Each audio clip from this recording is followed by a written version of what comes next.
Thank you for tuning in to Summary Judgment, where Austin personal injury attorneys Josh Fogelman and Margaret Von Flatern of FVF Law discuss the ins, outs, and in-betweens of personal injury cases. Welcome back to Summary Judgment. I'm Josh Fogelman here. I'm here in the studio with my partner, Margaret Von Flatern, and our COO, Margaret Von Flatern. She's joining us to have a discussion about how FVF Law went from two guys running around a room, not knowing what they were doing, to something of a grown-up adult organization, which Margaret, as our COO, was more than an integral part of. Well, thanks for having me back. And thank you for that shout out. But I do think that I would also like to hear about how you guys approached the business of personal injury law long before I came on board. Because I do think that from the jump, you guys were focused on some business things that maybe other peers in similarly situated positions just haven't done. So what did that look like? And how did you approach the business? I appreciate you pretending like you didn't know how we were flailing around prior to you showing up and helping us grow up as an organization.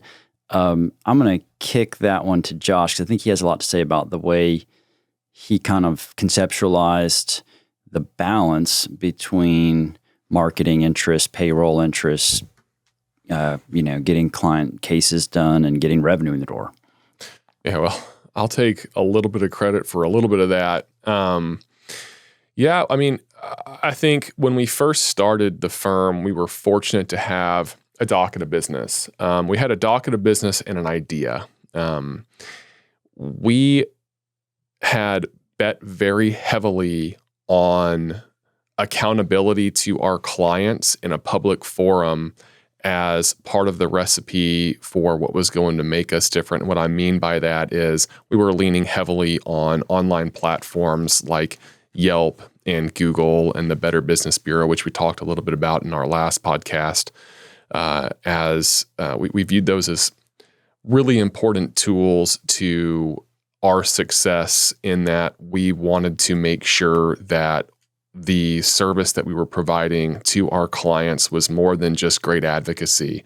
It was great advocacy and best-in-class customer service, making sure that we were there and available to our clients any time of any day, not leaving them hanging with unanswered questions as their case proceeded, keeping them up to date every step of the way throughout the process, listening to them, listening to their needs, and making sure that by the time the case was resolved, that they felt like we had provided them with service capable and worthy of a 5-star review. And so with that sort of as the basis for our mission of how we were going to grow the business, that allowed us to sort of determine and stress test ourselves for, hey, are we capable of doing this? Are we taking on too much business? Do we need help? Do we need to grow? What other resources do we need?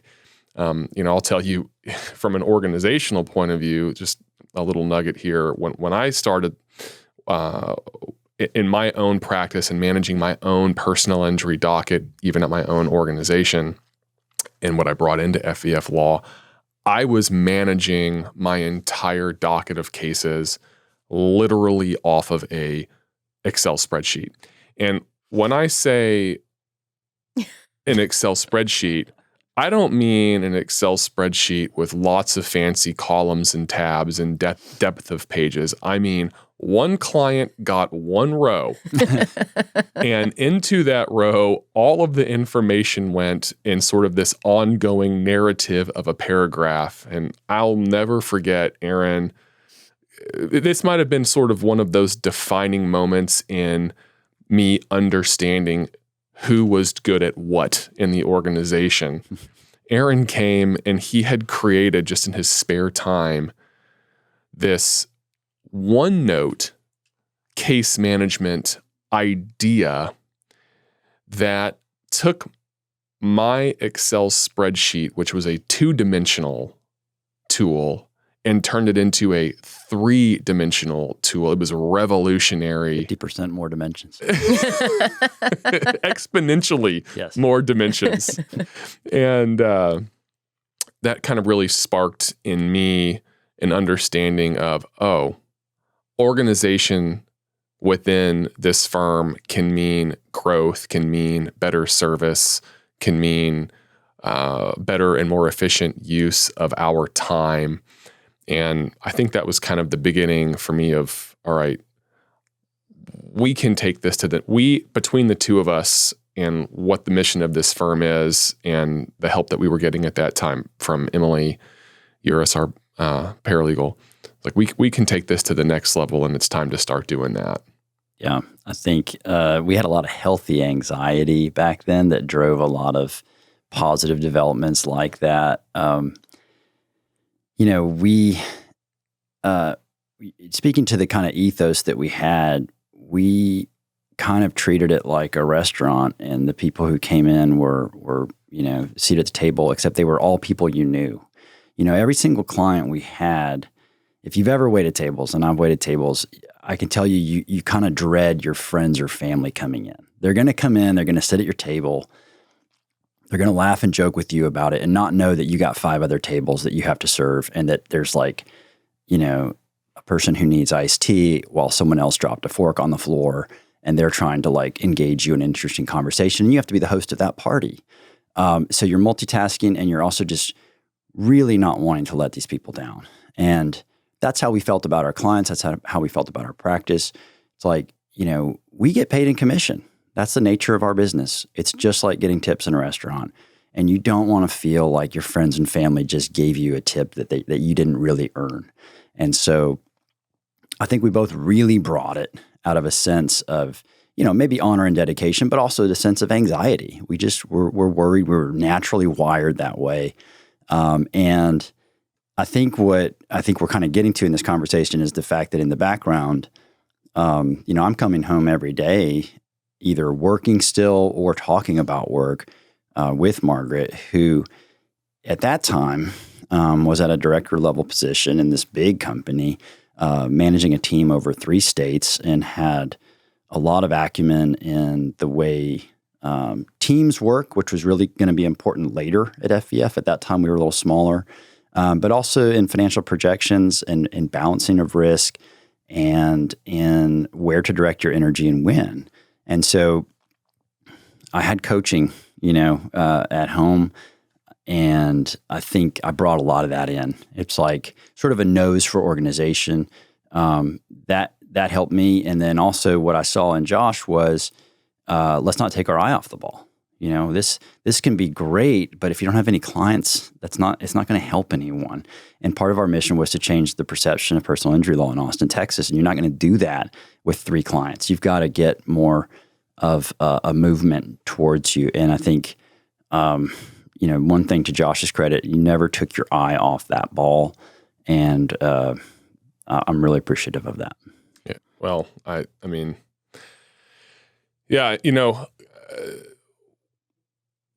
kind of to the point we've spoken a little bit about before, it's like one of the things that I think allowed us to level up was we took naturally to our own sort of responsibilities to the organization. Now, that's not, we both were practicing law very effectively full time, but as far as the management of the firm was concerned, and continuing to make sure we could keep the lights on and keep business coming in the door and operate the business with some degree of efficiency, we sort of naturally sort of migrated to our own strengths. I enjoyed the marketing aspect of the firm. I enjoyed the client development aspect of the firm. And you definitely were the person in the room who brought any sense of organization to the firm. Everybody at the firm knows that I'm the guy that starts fires and then I walk out of the room. And it takes 2 of us to put them out. It takes a whole team. It's taken more and more each year. It sure does. The fires get bigger and bigger and bigger.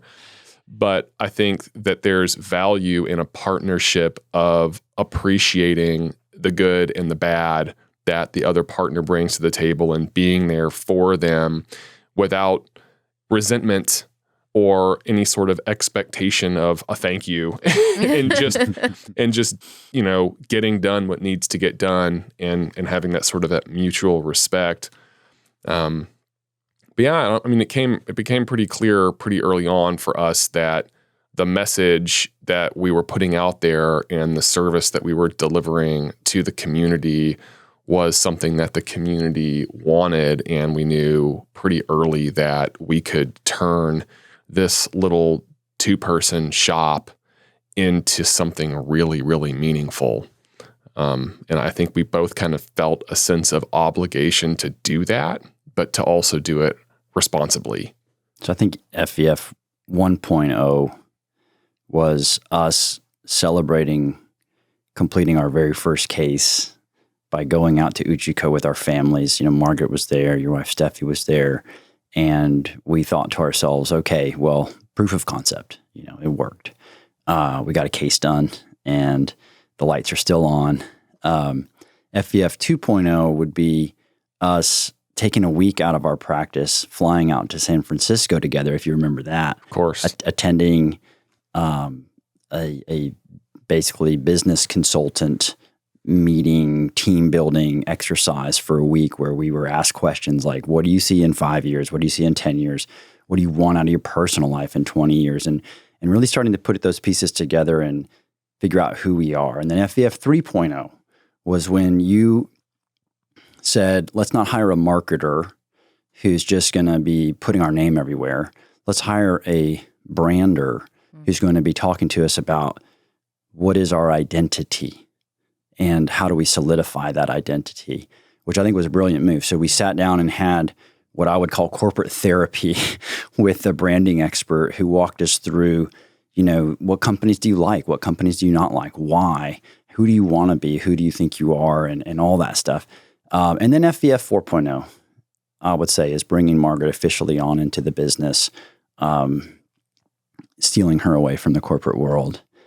And that was a huge turning point for us. I think that's when we were like, we could walk around town like saying, okay, we're a business. We really felt like we were a business.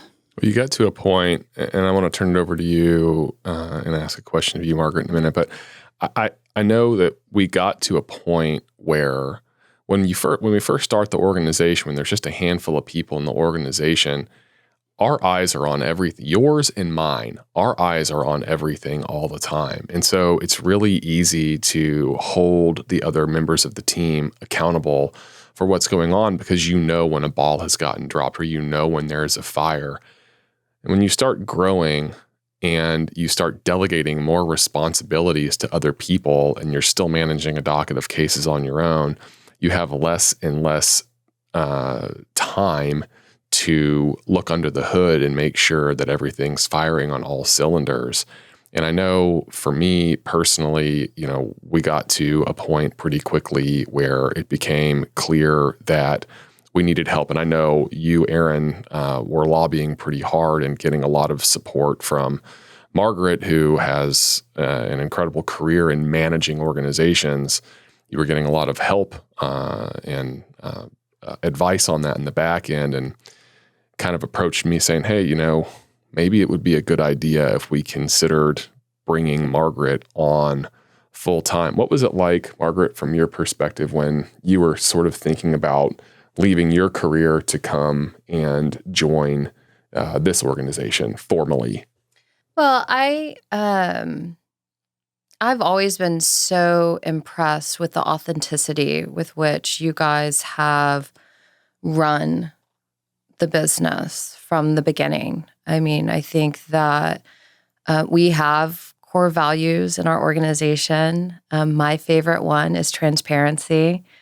And you both have modeled transparency and authenticity from day one. I think you talk about it when you talk about leaning into your strengths and coming to the table with humility. And allowing yourself to be vulnerable and understanding, where weaknesses are in both the organization or in our own personal abilities. And that is something that, in my experience, that authenticity and that vulnerability and that transparency is not something that's incredibly valued in the corporate world. And it's something that I was super jealous of, getting to go to work every day with a team of individuals and really show up as your true and authentic self, and to be able to lead with service and lead with empathy and show up for people in the way that you want to be shown up for. Still holding everyone accountable, obviously, and setting the bar super high. But being able to do that with such honesty was getting to see you guys do that on a regular basis made me want to have a space where I could lead in the same way. And so my desire for coming into FVF is that you guys made it a great place to be and a really warm and welcoming place to lead from. In addition to that, I think that we all saw that there was such potential in the organization. Not only were you practicing law differently, as Aaron said, the way you were talking about practicing law was so different. And I want to get back to that at some point, because to me, the choice to focus on the brand and the who you were as an organization is such an important piece of the story here and really makes FVF FVF. I mean, it's not Fogelman and Von Flatern, attorneys at law. Part of that because Fogelman and Von Flatern are very hard to say. It's a mouthful. It doesn't roll off the tongue. But the organization thrives at today, and it was always the intent that it could thrive without the two of you being the face and at the forefront, right? And today it really is about the team. It's not about Aaron and Josh. It's about, the 30 folks that we have behind the scenes, and sometimes very much not behind the scenes, in front of the scene, on the stage, leading our organization. So my why to come to FVF was 100% about making sure that we fulfilled the potential of this organization that you guys started, and wanting to be someplace that really was a purpose-driven, values-oriented organization and was truly living out their values every single day. Not an organization that just talks about values and puts it on a website. We're not going to name that organization. Or we're not going to name any organization. No, none. But we could, but we won't. But really does hold ourselves accountable to those values. And because we are human and we are a team of humans, when we step out of line for a moment, we are here to check ourselves and to say, how does that support advocacy, education, compassion, and transparency? What are we doing today, both internally as we support each other as team members, externally as we support our clients, our community, in service of those values. So that's why I'm here. I read our Slack channel occasionally, the general channel, and I look at the messages from all the team members, and I'm like, this group of people is just so interesting and diverse and compelling, and they're motivated and they're energized. And, Josh and I are not necessarily, we are not even close to the most interesting people in that room. Yeah. Sure. I mean, that speaks a lot to your work, because I think you have a nose for building teams and for staying true to, the culture, but also doing the work in the background that makes that possible. So you can't just grow to, whatever our number is now, 25, 30 people, because you think growth is a good idea. You'll probably go bankrupt if someone just tries to do this. Say, okay, well, let's do what FVF did. They grew from 2 people to 30 people. How are we going to do it? Well, just add people, and it's not going to work. You have to have financial projections. You have to do the boring stuff in the background to set a platform that makes it possible to even hire those people at the right time, get the right people on the bus, as they say. And then you have to be able to foster that culture and keep it alive. And I credit you entirely with that. I think we had something going, obviously, but you came on in 2018, and since then, we're an organization that has reliable benefits, that has a whole structure to support people if they run into trouble in their personal lives, for example. And that to me is true success. Money or not, I think we've got a team of people that we care about, who care about us, and we get to go to work with our friends. I think that's awesome. Well, there's so much more confidence when the organization has made a commitment to having a purpose, a very specific purpose, and a very specific culture. And you have all of these opportunities to, be untrue to yourselves, potentially for financial gain, or because you feel like in the short term you need help in this particular environment. But when you have a leader in the organization at the helm saying, hold fast, we're going to stay true to this mission, even though it might seem like it's painful for us to do it right now, it'll be beneficial in the long run, not just for the organization, but everybody in the team, the whole family needs us to hold fast and not make a rash decision, whether it's a hiring decision or, we're oftentimes presented in this line of work with opportunities to take quick money from insurance companies. And at the beginning, we could be very tempted to do that. And there are a lot of personal injury cultures out there that build their business on doing exactly that, just churning cases around. And when you have someone at the helm holding the organization accountable for not doing something that would not be in the best interest of the client, that would be harmful to the client or untrue to the mission, it really solidifies what those values are, and they become ingrained in the culture, and they make the organization a place where people want to be, with predictability and stability and honor. And like to your point, I think, Margaret, when you came on board, it's not that we weren't doing those things. It was just, there was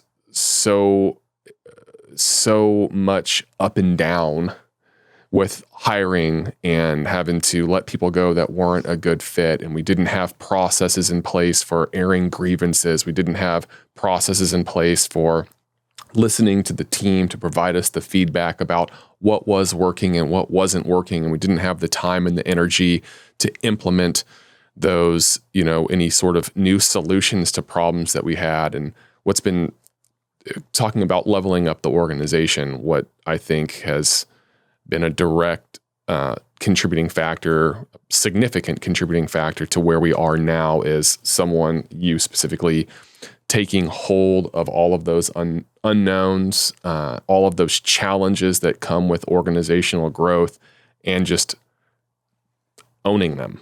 Well, you guys were practicing law full time. Yeah. I mean, it's a wonder to me how you can practice law full time and make sure the payroll gets run, and make sure that, you're engaging in your marketing the way you're supposed to, and. So it's no surprise that, it's necessary. There's a tipping point where someone has to say, you get to practice law, to the extent that you want to practice law.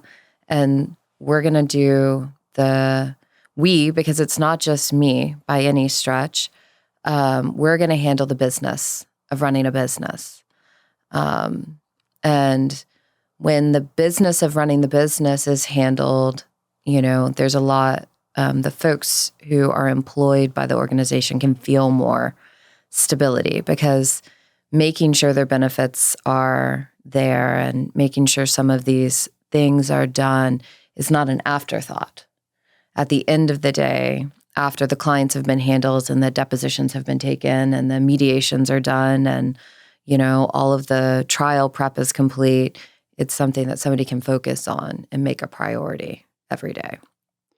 Yeah, and that's really special for us because as lawyers, we've always viewed the license to practice law as a privilege, and it really is a privilege to wake up every day and know that with that license, with the cases you have before you, if you work hard enough and long enough, you can do something really special that day for somebody.